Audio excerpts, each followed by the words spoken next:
Friday, 1 November. Well, would you look at that? We've made it to a brand new month. Welcome to the President's Daily Brief. I'm Mike Baker, your eyes and ears on the world stage. All right, let's get briefed.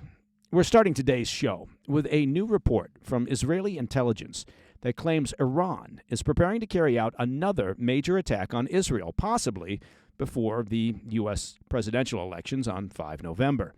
We'll have the developing details on that. Later, Vladimir Putin, remember him? He's shaking up his military leadership with reports that at least 10 generals have been arrested in recent months on fraud and corruption charges. Fraud and corruption within the Russian military. Who would have thought it? Plus, North Korea just set a new record with its longest ever ballistic missile flight, a missile said to be more agile and, reportedly, capable of reaching the U.S. mainland. And in today's back of the brief, U.S. Northern Command reports hundreds of unauthorized drone incursions over military sites across the country in recent years, posing, of course, potential security risks. Yeah, that would make sense. Is it just me, or wouldn't it make sense to shoot down any unauthorized drones that are flying over sensitive sites? But first, today's PDB Spotlight. According to a report by Axios, Israeli intelligence suggests that Iran is preparing a massive retaliatory attack on Israel in the coming days, possibly before the U.S. presidential election, set, of course, for 5 November. Unlike the previous strikes, which hailed from Iranian territory, this one is expected to come from Iraqi territory. That means it's likely to be carried out by Iranian proxy groups, including Iraq's militias, using a large number of drones and ballistic missiles. That is, after all, why the Iranian regime has spent all these years and money and effort to build their various proxy groups, so that they could strike at Israel without drawing return fire directly onto the Iranian regime itself. Although at this stage, following 2 separate direct attacks on Iran by Israel in retaliation, the regime's concept of hiding behind their proxies might be wearing thin. Along those lines, Axios is reporting that carrying out the attack through pro-Iran militias in Iraq could be an attempt by Tehran to avoid another Israeli attack against strategic targets in Iran. Meanwhile, 2 separate rocket barrages fired from Lebanon killed 7 people in northern Israel on Thursday, hitting agricultural areas along the border. So much for the cautious optimism over possible ceasefire discussions between Israel and Hezbollah. According to the IDF, Hezbollah fired dozens of projectiles into Israel's north throughout the day, targeting the Golan Heights and other parts of northern Israel, including areas surrounding the major port city of Haifa. An Israeli farmer and 4 foreign agricultural workers were killed when rockets landed near Metula. That's a town on the border with Lebanon. Later, paramedics reported that a woman in her 60s and a man around 30 were killed near Kibbutz Afek on the outskirts of Haifa. The back-to-back attacks represent the deadliest spate of strikes from Lebanon since the Israeli military invaded the country earlier this month. Now, the deaths bring the total number of Israeli civilians killed in the conflict with Hezbollah to 39. Meanwhile, the IDF announced that the deputy commander of Hezbollah's elite Radwan force was killed in an airstrike earlier this week. According to the military, Mustafa Ahmad Shahadi was killed in a strike carried out by fighter jets in southern Lebanon. The IDF said in a statement that Shahadi advanced numerous terror attacks against the state of Israel, and his elimination is, quote, part of the effort to degrade Hezbollah's Radwan force's capabilities to direct and execute terror activities against IDF troops and communities in the northern border. Now, one such terrorist plot, referred to by Hezbollah as the Conquest of the Galilee plan, was an October 7-style massacre that Hezbollah had planned to carry out, but ultimately was unable to launch. The surge in violence comes just as Lebanon's acting prime minister expressed some guarded optimism about a potential ceasefire deal being on the horizon. Yesterday, we highlighted a draft agreement released by Israel's public broadcaster that builds on a UN Security Council resolution from the aftermath of the 2006 Lebanon War, Israel's last major showdown with Hezbollah. The proposal would require Hezbollah to withdraw its forces to the north of the Litani River in southern Lebanon. And that's a move aimed at creating a more secure buffer zone near Israel's border. All right, coming up next, Vladimir Putin purges his top military ranks, with 10 generals arrested on corruption charges. And North Korea tests its longest-range missile yet, reportedly capable of reaching the U.S. mainland. I'll have those stories when we come back. Welcome back to the PDB. Let's shift our focus to Russia, where a sweeping anti-corruption crackdown, at least that's what they're calling it, is targeting military and defense leaders, with arrests shaking Russian President Putin's inner circle and signaling a high-stakes power shift within the Kremlin. On Wednesday, Major General Alexander Ogloblin became the latest to be arrested and held in pretrial detention, accused of accepting bribes totaling some $103,000 from a telecom manufacturer to secure defense ministry contracts, and that's according to Russia's investigative committee. Ogloblin's arrest is part of a broader sweep aimed at rooting out corruption within Russia's Ministry of Defense. His detention sparked discussions on political loyalty and accountability among Russia's military elite, with some observers drawing parallels to Soviet-era purges. Now, Ogloblin had been sentenced previously to 4.5 years for embezzlement, and that was back in February of 2022, on separate charges, but he was released early after testifying against his former superior, Vadim Shamarin, now the deputy chief of Russia's general staff. In a twist, Ogloblin's second arrest followed Shamarin's testimony against him, according to Russian newspaper Kommersant. Guess it comes down to which corrupt Russian general you're going to believe. It's sort of a he said situation. According to the report, Shamarin accepted kickbacks from a telecom manufacturer, later splitting the bribe with Ogloblin. As part of a plea deal, Shamarin disclosed this information, which news source New Voice of Ukraine suggests may have been driven by a desire for revenge against his former subordinate. No, you think so?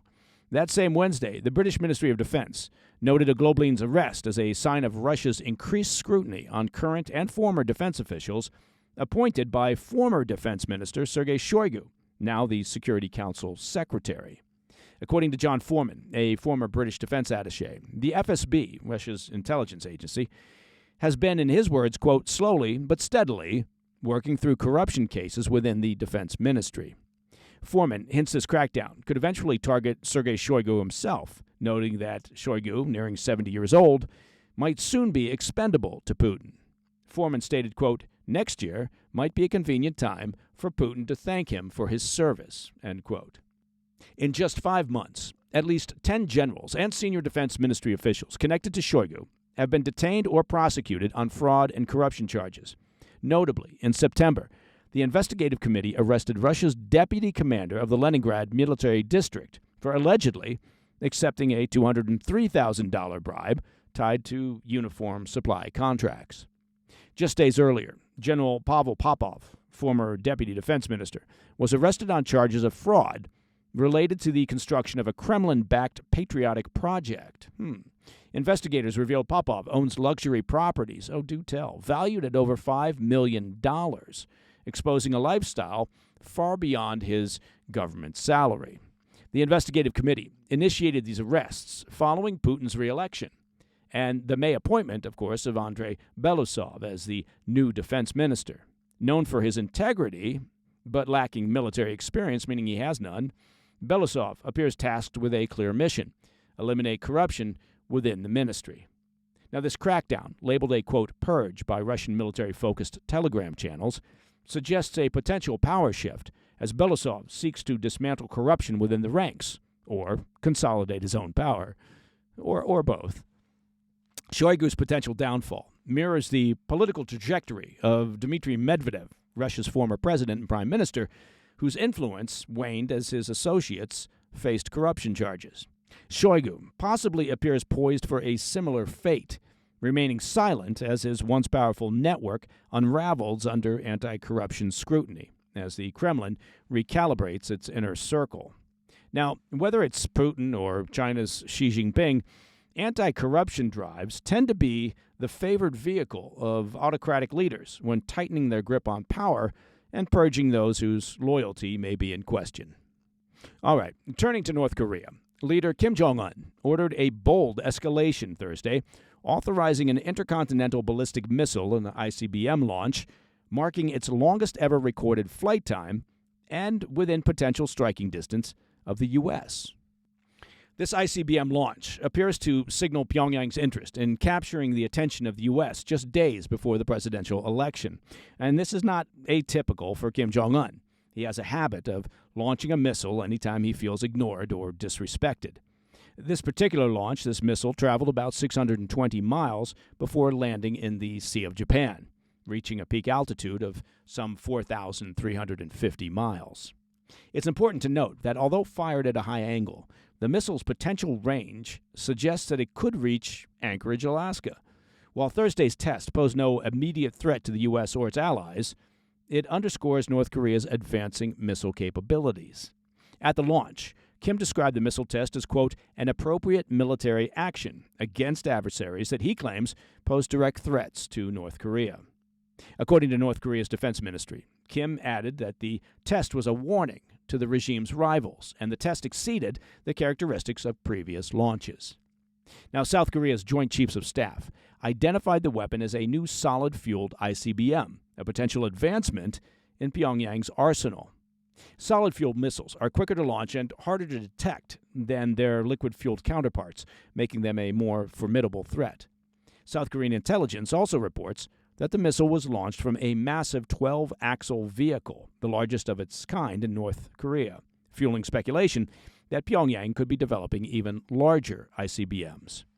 Japanese Defense Minister General Nakatani echoed this sentiment, suggesting that the missile's record-breaking flight duration indicates Pyongyang's progress in ICBM technology. However, analysts note the regime faces technical hurdles, particularly in re-entry technology needed for a nuclear strike on the U.S. mainland. The timing of the launch is seen as strategic. South Korean military spokesman Lee Sung-jun suggested the ICBM test just before the presidential election likely is aimed to bolster North Korea's negotiating leverage. In an urgent response, the foreign ministers of the U.S., South Korea, and Japan held a call, issuing a joint statement urging North Korea to halt its, quote, provocative and destabilizing actions. Well, that should do it. The U.S. Indo-Pacific Command condemned the test as, quote, unlawful, while White House National Security Council spokesman Sean Savit stated the test was, quote, a flagrant violation of United Nations Security Council resolutions. Well, okay. North Korea has yet to meet a UN resolution that it's not willing to flagrantly violate. I mean, it's their signature move. South Korean intelligence suggests additional ICBM tests and potentially a seventh nuclear test may be forthcoming. This escalating military posture heightens tensions, of course, on the Korean peninsula and raises concerns over North Korea's advancing ICBM capabilities and readiness, particularly given their increasing cooperation with Russia, which undoubtedly includes weapons technology transfer from Moscow to Pyongyang. Okay, up next in the back of the brief. U.S. Northern Command reports hundreds of unauthorized drone incursions at military sites across the country. Well, that's not good. I'll have the details when we return.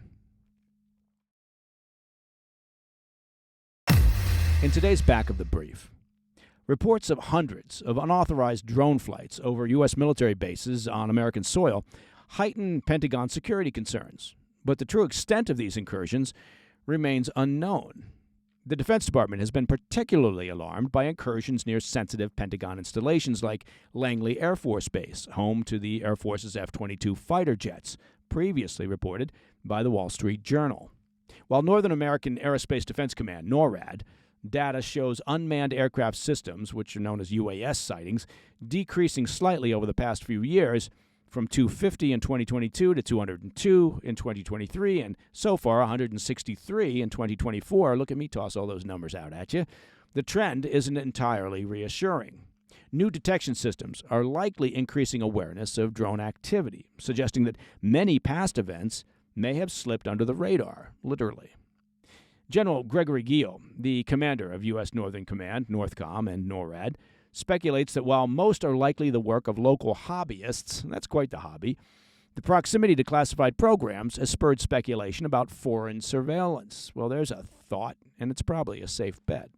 Despite the clear risks posed by unauthorized drones, regulations governing domestic airspace prevent military personnel, now this is interesting, from employing stronger countermeasures, such as shooting down potential threats. Yes, well, that's what you want. You want a regulatory environment that prevents the military from shooting down unauthorized, unidentified aerial systems over sensitive sites. Yes, that makes perfect sense. Gio stated, quote, "The threat and the need to counter these threats is growing faster than the policies and procedures that are in place can keep up with," end quote. Really? It doesn't seem like a complicated fix.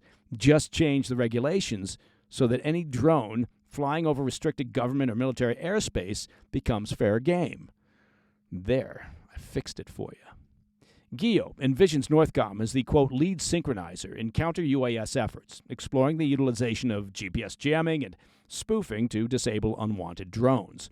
However, GPS interference is tricky. It could disrupt civilian travel if not implemented with precision. Well, then, you should implement it with precision. By collaborating closely with the Federal Aviation Administration, Northcom could establish preset permissions to engage drones in high-risk scenarios, reducing response times from days to hours. That still doesn't seem appropriate. How about you reduce it from hours to, I don't know, minutes, maybe seconds? While the Pentagon has improved its ability to monitor large drones, smaller systems, classified as Group 1 and 2, are often harder to track because they blend into airspace clutter. For background, the Pentagon classifies drones into 5 groups. The first group is the smallest. Now, you follow me on this one. And the 5th group is the largest. The challenge isn't solely in identifying these smaller drones, but in distinguishing them from other aerial activities like, well, civilian airliners. Yes, it would be important to make that distinction, which can cause confusion and duplicate sightings among personnel. Well, on that note, that, my friends, is the President's Daily Brief for Friday, 1 November. If you have any questions or comments, please reach out to me at pdb@thefirsttv.com. And to listen to the show ad-free, become a premium member of the President's Daily Brief by simply visiting pdbpremium.com. Now, I'm sure you noticed that today is Friday, and no doubt you've marked on your calendars that Fridays mean new episodes of our extended weekend show, the PDB Situation Report. This weekend's episode debuts this evening at 10 p.m. as always on the First TV. It's also available, of course, on our YouTube channel. You can find that at President's Daily Brief, and, of course, again, all podcast platforms. Our guests include the excellent Ryan Macbeth, Intel analyst and weapons expert extraordinaire, and the always informed and interesting Art Arthur from the Center for Immigration Studies. Tune in and learn stuff. I'm Mike Baker. I'll be back later today with the PDB Afternoon Bulletin. Until then, stay informed, stay safe, stay cool. Hey, thanks for tuning in. If you enjoyed this video, don't forget to hit that like button and leave a comment, a really positive, nice, and kind comment. That would be appreciated. And if you're not already subscribed to our channel, make sure to subscribe and turn on notifications so you don't miss any of our daily updates.